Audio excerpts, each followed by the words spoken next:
we're here to bring a new type of news show. New insights, new styles, and new topics every day. We are News Generation.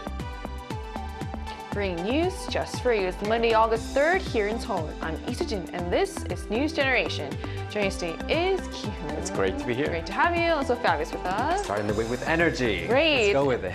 Both are here to speak on behalf of people in their 20s and 30s. So it's the start of a brand new work week, and what better way to kick things off than by talking about something that never goes out of style. From designer handbags and watches to shoes and jewelry, luxury items have long been a symbol of status, taste, and sometimes even investment. So today we're talking all things luxury goods, why we want them, what makes them so appealing, and whether they're really worth the price tag. So let's start out with our own relationship with luxury goods and find out just how much of a luxury lover everyone actually is. So Q, starting with you, do you personally like luxury goods? Have you ever bought one? Honestly, who doesn't like luxury goods? It's true. I mean, once you actually own one and feel the high quality of it and the timeless style, you start to realize it's actually worth paying that large amount of money. But unfortunately, I haven't bought too many luxury goods on my own because of obviously the high price. Right. But I once bought these back in the day, really popular luxury brand pair of jeans. Oh. And I wore it for many, many years until to the point where it actually wore out and I had to throw it away. So for me, when I have luxury goods, I would actually not leave it at home. Many people kind of just leave it at home, cherish it, protect it, and only wear it on special occasions. But with me, I would just wear it every day until it wears out because it's so pricey. I want to make the most of it and make it worthwhile. So I have a different mindset towards luxury brands. But maybe that's why I don't own many, because if I did, they would all have disappeared. But I know luxury brands are very, very, very, there's a reason why so many people like luxury brands, because of the quality as well. Right. I mean, you can't go wrong with quality. Yeah. I think there are people, I know what you mean, because there are people who don't wear, for example, the designer bags outside when it's raining, for example. Exactly. But I'm like, if I had one, I would wear all the time. Really? Okay, that's just good, to say, you to make the most of it, I guess. What about you, Fabio? Same. I'm also not too protective about materialistic things, so I would also use the products themselves. I myself, my academic background has always been related with design principles, and so I always appreciate the creative force behind it. So I love the designers, I love the high fashion houses and the work that they do. However, is it a good investment for myself? Not really economically, so I don't really buy that much. But I do own a few products, and I always try to get, to get them to good use, I guess. I think the best thing is to appreciate the artistry behind it as well. So this suggests that appeal isn't just the logo, it's the design and craftsmanship behind the product. And I'm sure that for many, it's not just about how many luxury items you own, but about owning a few that you genuinely value. So we're going to talk more about this, but first, let's take a look at the screen.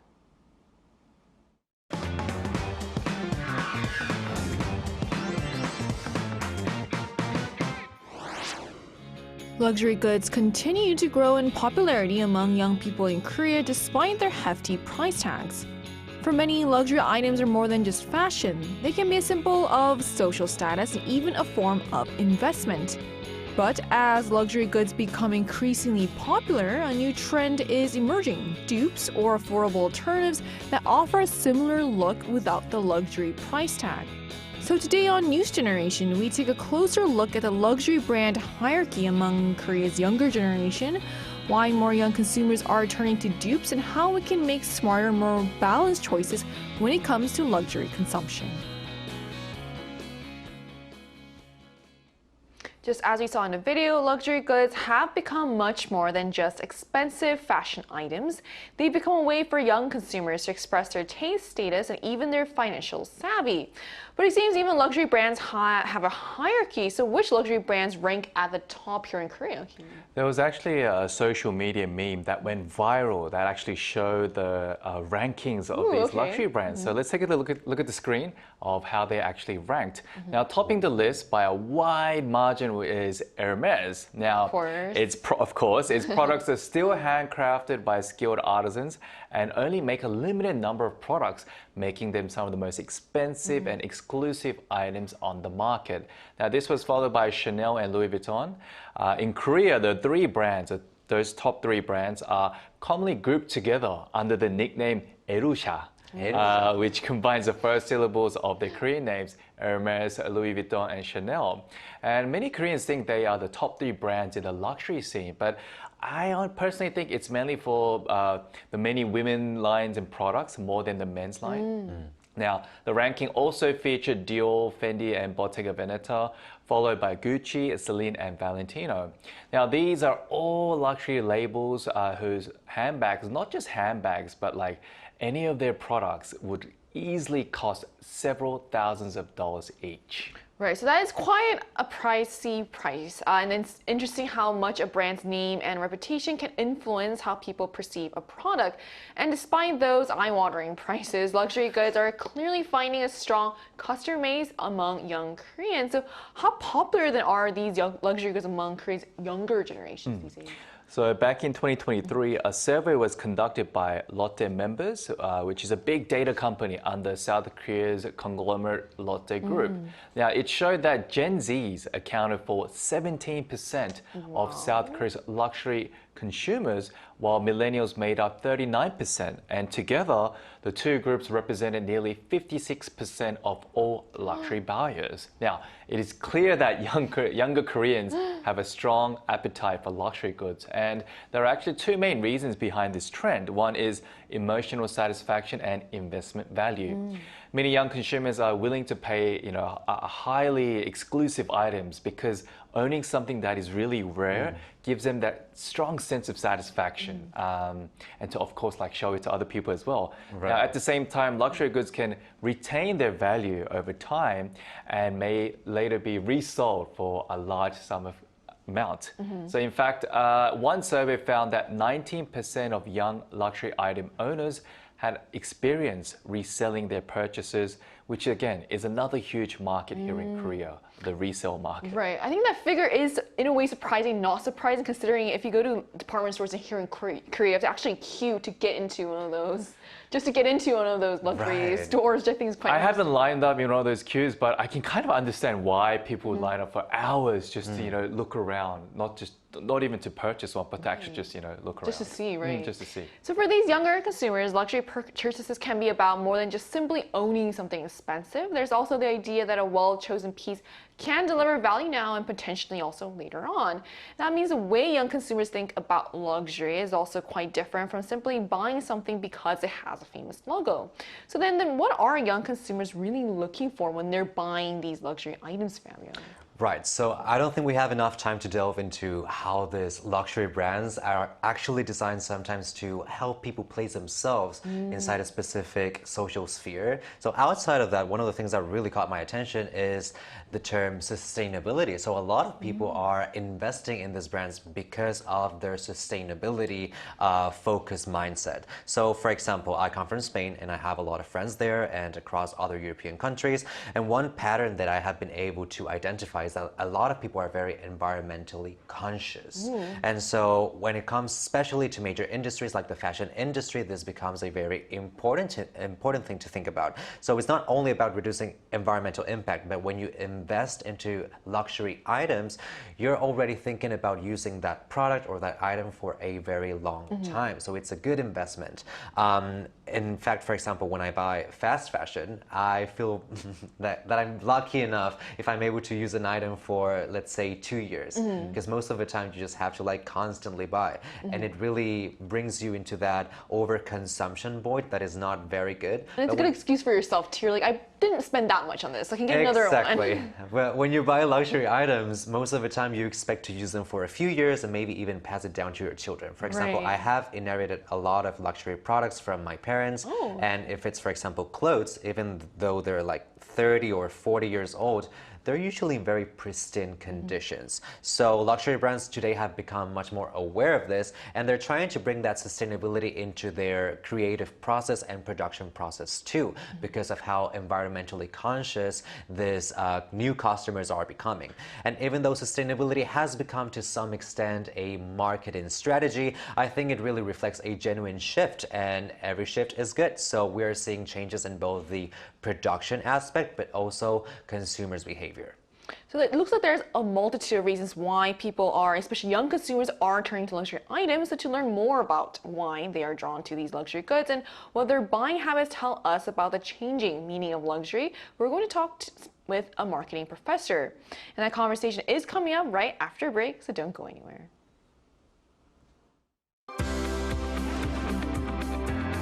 NewsGen wants to hear from you. Go to YouTube and search out Channel Arirang News. Click Posts and cast your vote in the poll. Make a new type of news with us.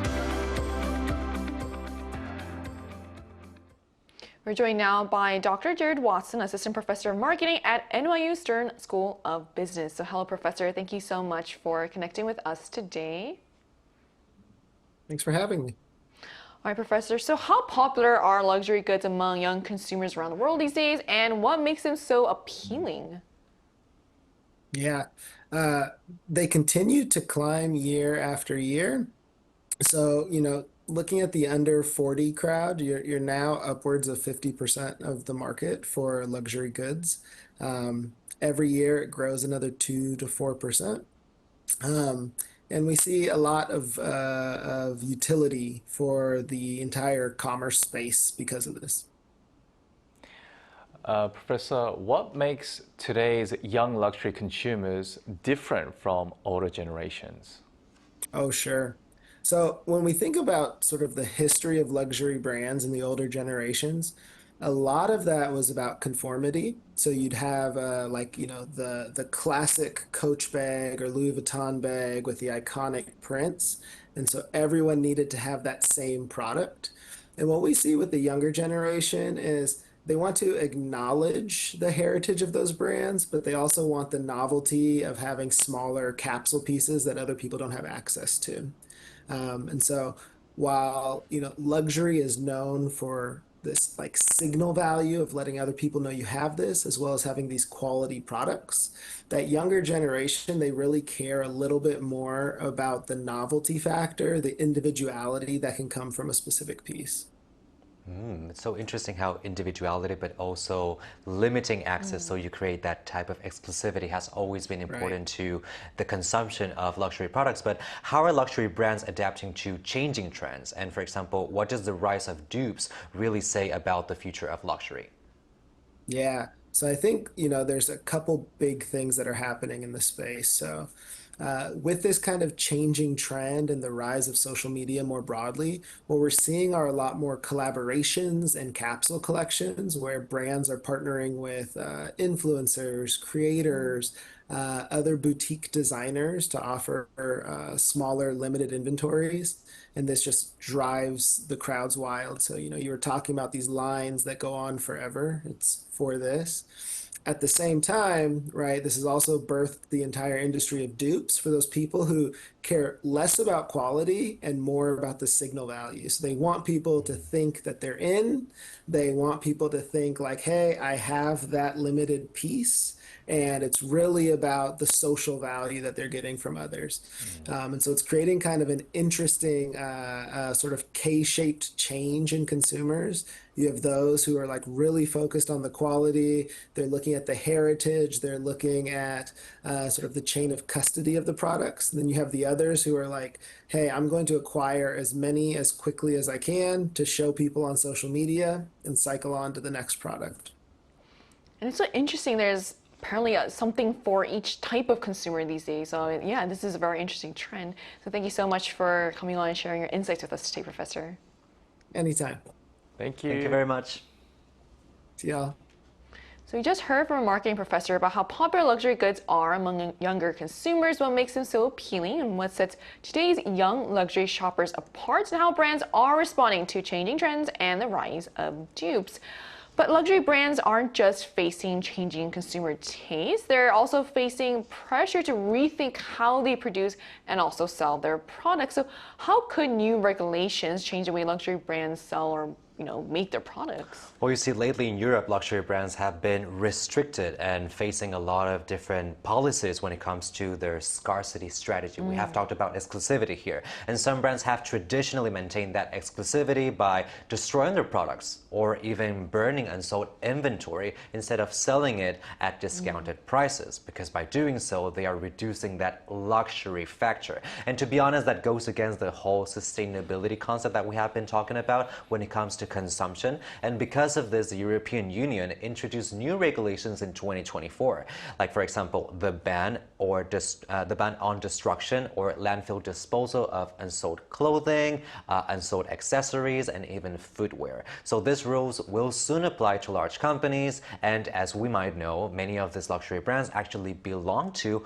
or are affiliated with large corporations. So these strategies might have to change in the future. Could this mean that we might be able to buy Chanel for outlet prices? Well, we'll have to see. But many agree on quite the opposite. Many of these luxury brands might end up just creating less product, and by doing so, their product and their items will become much more expensive and exclusive. So it's really a question of how these luxury brands are going to be able to manage and navigate that exclusivity.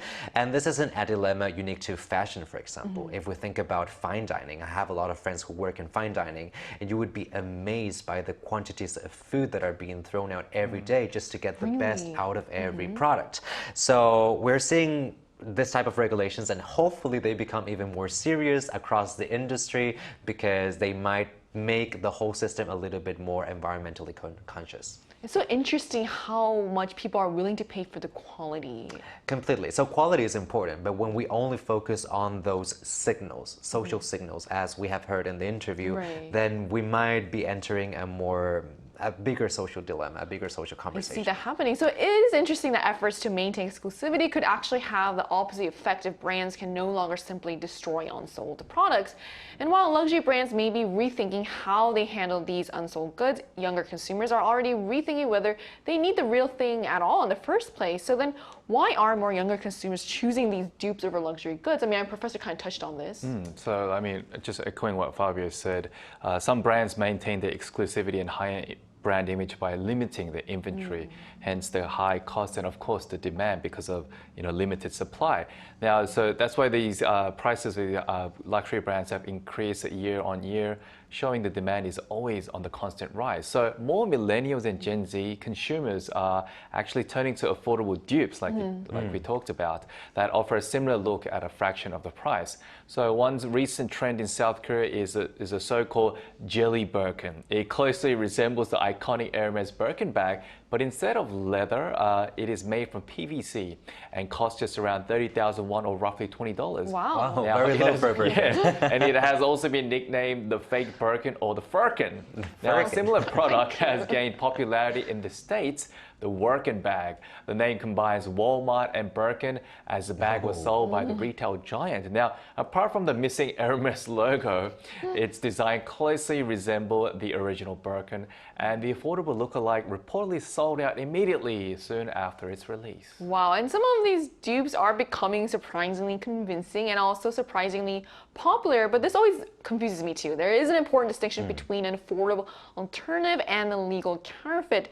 So, Fabio, can you tell us what's the difference between those two? Well, the main difference is the trademarks. So, for example, counterfeits are illegal because they copy a brand's logo and then they also infringe other trademarks. But dupes, for example, they simply imitate the design or take key special factors from that design and then do so and create a similar product without really violating the trademark law. So this is actually extremely common across fast fashion brands. And we have seen this cycle over and over again, where you see a design on a runway and then suddenly you have a similar product at Zara, but for obviously a very low price. And you have Chanel tweed jackets or Prada inspired shoes many of these items are just becoming spread all over these fast fashion stores, and they just evoke a similar aesthetic without trying to become the product itself. And this is where I really draw this distinction between luxury brands and fast fashion, because luxury fashion houses